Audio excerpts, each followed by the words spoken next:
पुंडलिक वरदे हरी विठ्ठल श्री ज्ञानदेव तुकाराम गोपाल कृष्ण महाराज की जय।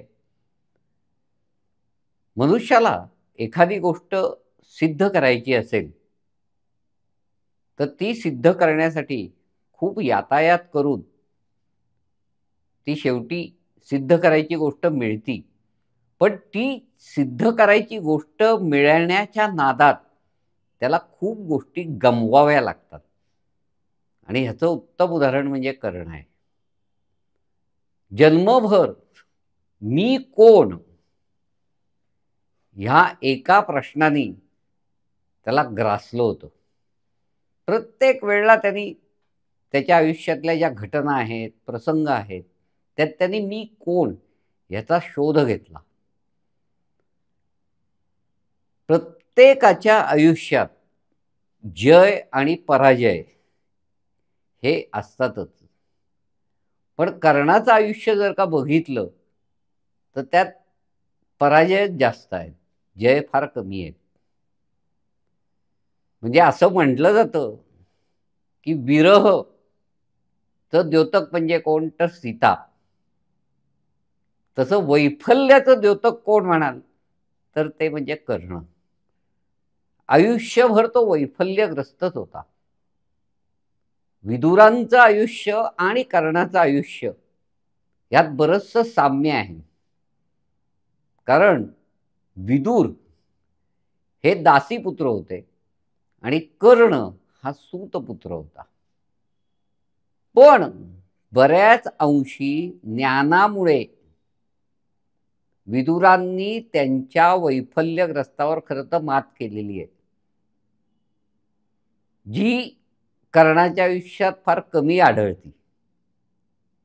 कारण विदुर हा व्यासांचा पुत्र, पंडू धृतराष्ट्र यांनी राज्य उपभोगलं, पण विदुरांकडं अफाट बुद्धिमत्ता आणि अव्यंग असलं तरी त्यांना सम्राटपद मिळालं नाही।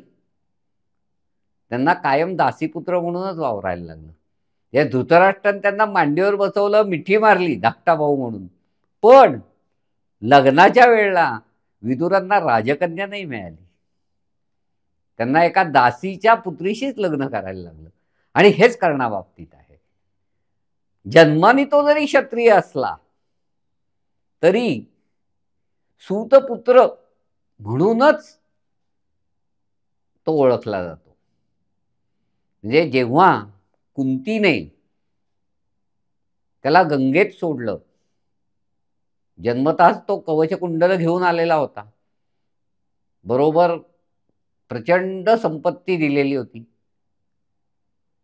आणि त्या ह्याच्यात अधिरथ आणि राधा या दाम्पत्याला खरं तर हा सापडला। तर त्याची लक्षणं पाहून हा क्षत्रिय असेल म्हणून कर्णाचं नाव त्यांनी वसुषेण ठेवलं। वसुषेण नाव ठेवलं आणि जन्मापासूनच कर्णाला माहिती होतं, त्यांनी अंधारात ठेवलं नाही अधिरथ आणि राधेनी, की तू आम्हाला सापडलेला आहेस। पण पुढे त्याचं लग्नही सूतकुळातच झालं, त्याच्या मुलामुलांची लग्नही सूतकुळातच झाली। असा हा कर्ण। त्याच्या आयुष्यातल्या महत्त्वाच्या घटना जर का बघितल्या तर शस्त्रविद्येचे प्रदर्शन, गुरुदक्षिणा, द्रौपदीचं स्वयंवर, पुढे द्यूत, द्रौपदी वस्त्रहरण, घोषयात्रा, कलिंगावर स्वारी, युद्ध मध्ये कृष्णशिष्टाई, कुंतीची भेट आणि शेवट युद्ध, ह्या घटना कर्णाच्या आयुष्यातल्या महत्त्वाच्या घटना घडलेल्या आहेत। जेव्हा कौरव आणि पांडवांची शस्त्रविद्या शिकून पूर्ण झाली, त्याचं प्रदर्शन द्रोणाचार्य आणि कृपाचार्यांनी ठरवलं, त्यावेळेस त्यांनी एक मोठा मंडप बांधला। आजूबाजूला लोकांना बसायची सोय केली गेली आणि एक एक शिष्य येऊन आपण काय शिकलो शस्त्र त्याचं प्रदर्शन करायला लागला. त्यात कमाल केली अर्जुनाने. हे सगळेजण अचंबित झाले अर्जुनाचं धनुर्विद्येचं कौशल्य पाहून. त्याच वेळेस त्या शस्त्रांगात एका तडफदार तरुणाची आगमन झालं आणि तो म्हटला, जे अर्जुनाने केलंय ते मी सुद्धा करू शकतो. आणि त्यांनी सुद्धा खरंच केलं तसं. आता हिते तो शस्त्र प्रदर्शनाचा सोहळा होता. कर्णाचा बऱ्याच वेळा जो घोटाळा झाला तो उतावळेपणाचा झालाय. उतावळेपणा हा क्षत्रियाचा धर्म जरी असला तरी त्या उतावळेपणाला एक क्षत्रिय संस्कार असतात. म्हणजे जन्माने जरी कर्ण क्षत्रिय असला तरी संस्काराने क्षत्रिय नव्हता. तर जेव्हा त्यांनी करून दाखवलं अर्जुनाने जे केलेलं आहे ते, आणि त्यांनी काय केलं, त्यांनी अर्जुनाला द्वंद्वाला पाचारण केलं, आव्हान केलं, युद्धासाठी आव्हान केलं. आता युद्धासाठी आव्हान केल्यावर एक खरं तर मुद्दा असा येतो की तेव्हा अर्जुनाचं वय लहान असेल. कारण अर्जुनाचा मोठा भाऊ भीम, त्याचा मोठा भाऊ युधिष्ठिर आणि लग्नाच्या आधी कुंतीला झालेला कर्ण, म्हणजे जसं आपण आत्ताच्या काळातही म्हणतो अंडर 15, अंडर 17, अंडर 21, तर तसं ते कंपॅरिझन झालं नसतं खरं तर. म्हणून पण तरी सुद्धा एका बाजूला अर्जुन, त्याच्या मागं भीष्म द्रोण होते आणि दुसऱ्या बाजूला कर्ण, त्याच्या मागं दुर्योधन दुःशासन होते आणि कुलाचार्य म्हणून कृपाचार्य मध्ये आले. काय म्हणले कृपाचार्य, हा पांडुपुत्र अर्जुन तुझ्यासाठी द्वंद्वाला उभा आहे, तर आता तू तुझ्या कुलाचा परिचय दे. कुलाचा परिचय दे म्हटल्यावर कर्णाच्या डोळ्यात अश्रू आले.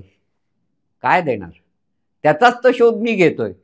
कदाचित कर्णाचा असंही त्यावेळेला समज असू शकेल की मी जर का एवढं शस्त्रात पारंगत आहे तर माझे जे खरे क्षत्रिय आई वडील आहेत त्यांनी मला ओळख दाखवावी, हाही त्याचा हेतू असू शकेल. पण त्याच्या डोळ्यात अश्रू आले. तेव्हा दुर्योधन उठला. जर का अर्जुन एखाद्या राजाशीच युद्ध करणार असेल तर मी आमच्यातला माझा अंगदेश त्याला दान करतो, म्हणजे तो अंगदेशाचा राजा होईल आणि अर्जुनाशी युद्ध खेळेल. पण आता परत प्रश्न असा येतो की दुर्योधन तेव्हा कोण होता दान करायला? सम्राट धृतराष्ट्र होता. युवराज्याभिषेक युधिष्ठिराचा झालेला होता. दुर्योधन कोण होता ते अंगदेश द्यायला? असं असतानाच अधिरथ कर्णाचे वडील तिथे येतात. तेव्हा कर्ण त्यांच्या पाया पडतो आणि बाबा म्हणून हाक मारतो. आता बाबा म्हणून जेव्हा त्यांनी हाक मारली त्याच वेळेस असं घटना घडली की सगळ्या जनतेला कळलं, सगळ्या लोकांना कळलं हा सूतपुत्र आहे. ही याची जाहीर वाच्यता झाली. आणि ही कशामुळे झाली? जर का त्यांनी शस्त्राचं प्रदर्शन करून तो थांबला असता तर ही वेळ आली नसती. हा त्याचा उतावळेपणा नडला. असाच उतावळेपणा त्याचा पुढेही काही काही ठिकाणी घटनेत घडलेला आहे कर्णाचा. पण त्यामुळे जगजाहीर झाल्यामुळे की हा सूतपुत्र आहे.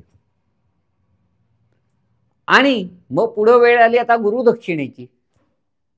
जेव्हा गुरु द्रोणाचार्यांनी आपल्याला द्रुपदाला कैद करावं ही मला गुरुदक्षिणा आहे असं जेव्हा आपल्या शिष्यांना आव्हान केलं तेव्हा दुर्योधनाने कर्णाला मदतीला घेऊन द्रुपदावर हल्ला केला. पण द्रुपदाने त्या दोघांचाही पराभव केला, कर्णाचाही केला आणि दुर्योधनाचाही पराभव केला. गुरुदक्षिणा देता आली नाही. ते काम अर्जुनाने केलं.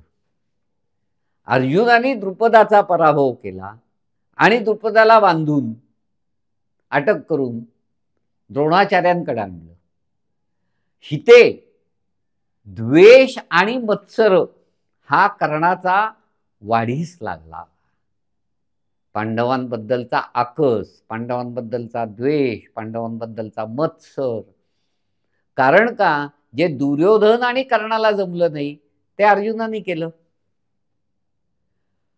पुढे लाक्षाग्रह झालं, पण लाक्षाग्रहाच्या कटात असा उल्लेख नाहीये कुठेही की कर्ण त्यात सामील होता. त्याच्यानंतरच्या प्रत्येक कटात दुर्योधन, दुःशासन, शकुनी, धृतराष्ट्र आणि कर्ण हे सामील आहेत. हे लाक्षाग्रहाच्या कटात फक्त दुर्योधन, दुःशासन, शकुनी मामा आणि धृतराष्ट्र यांचा सहभाग होईल असं मानलं तर कर्णाचा त्यात नाहीये. मग कर्ण पुढं केव्हा आला? मग जेव्हा द्रुपदानी द्रौपदीचं स्वयंवर मांडलं तेव्हा दुर्योधनही तिथं पण जिंकण्यासाठी गेला आणि सगळे पांडव तिथं ब्राह्मण वेशात होते. त्या ब्राह्मण वेशात असल्यामुळे अर्जुनाने तो पण जिंकला आणि कर्णाने मी ब्राह्मणांवर शस्त्र उचलत नाही हा स्टँड घेतल्यामुळे त्यांनी दुर्योधनाला सांगितलं मी युद्ध नाही करणार. अशा रीतीने परत एकदा जी कर्ण आणि अर्जुन जी टसल म्हणू आपण त्याला ती होणार होती ती थोडक्यात वाचली खरं त्यावेळेला. आणि मग हे सगळेच पांडव मग लाक्षागृहातनं प्रकट झाले आणि हस्तिनापुरात सगळेजण आले.